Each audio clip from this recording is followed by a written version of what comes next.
किसी नगर में एक राजा रहता था।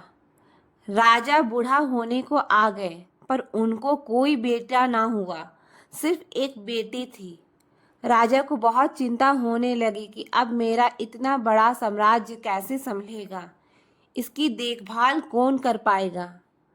एक दिन अचानक भगवान का नाम लेकर राजा ने यह निर्णय लिया कि कल सुबह जो भी हमारे दरवाजे पर आने वाला पहला व्यक्ति होगा, मैं अपनी बेटी से उसका विवाह कर दूंगा और अपना नया उत्तराधिकारी बना दूंगा।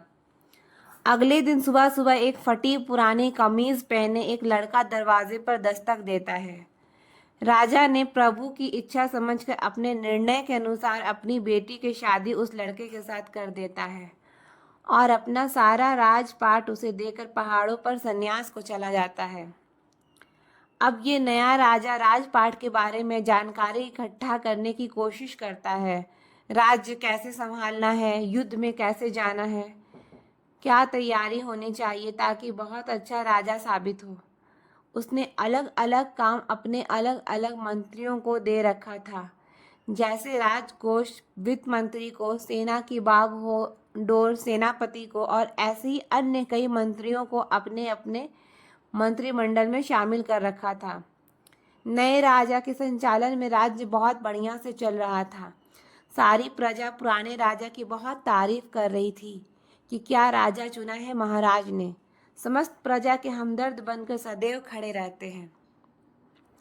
यहाँ राज्यसभा के समस्त कमरे में समय समय पर सब आ जा सकते थे, लेकिन एक कमरे में सिर्फ राजा ही जाते थे। ये उस कोठरी में 10-15 दिन में जाते थे और किसी को जाने की अनुमति नहीं थी, यहाँ तक कि रानी को भी नहीं। अब समस्त दरबारियों को जिज्ञासा हुई कि आखिर इस कमरे में ऐसा क्या है कि कोई उसके अंदर देख भी नहीं सकता। जानने की इच्छा सभी को थी, लेकिन कोई पूछ नहीं पा रहा था। फिर बड़ी हिम्मत करके वित्त मंत्री ने पूछ लिया कि माफ़ कीजिएगा राजा साहब, लेकिन आखिर इस कमरे में प्रवेश वर्जित क्यों है? क्या है इस कोठरी में? राजा ने उन्हें डांट दिया और कुछ नहीं बताया। कुछ दिन बाद सबने कहा कि अब सेनापति ही पूछ सकते हैं, इनकी बात राजा को माननी पड़ेगी। जब सेनापति राजा के कमरे से बाहर चर्चा किया तो राजा ने उन्हें भी नहीं बताया कुछ। यहाँ से सबके मन में एक ही विचार आ रहा था कि अब रानी ही है जो इस जिज्ञासा को समाप्त कर सकती है। सबने रानी से कहा कि आखिर इस कमरे में ऐसा क्या है कि महाराज आपको भी जाने की अनुमति नहीं देते। फिर क्या था? रानी ने एकदम जिद पकड़ ली कि अब तो मुझे जानना है।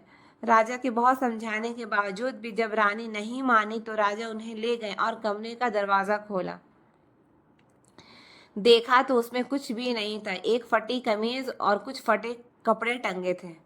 सब ये देखकर हैरान थे। तो राजा ने बताया कि मैं अपने शुरुआत को याद करने के लिए यहाँ आता हूँ।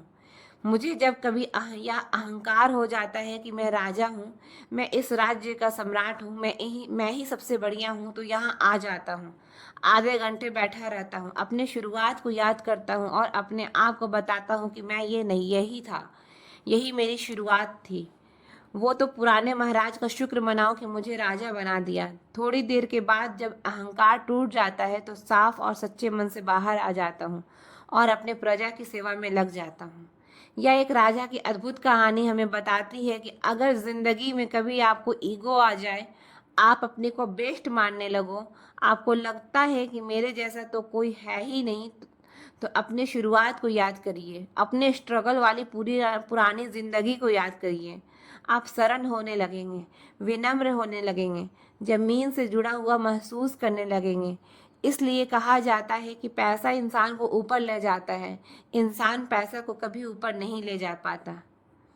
तो फ्रेंड्स, कैसी लगी ये आपको मेरी स्टोरी कमेंट बॉक्स में ज़रूर बताएं।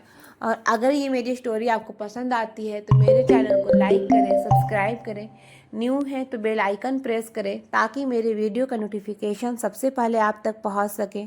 बहुत जल्द लेकर आऊँगी मैं एक नई स्टोरी, नई प्रेरणा के साथ। तब तक के लिए बाय बाय।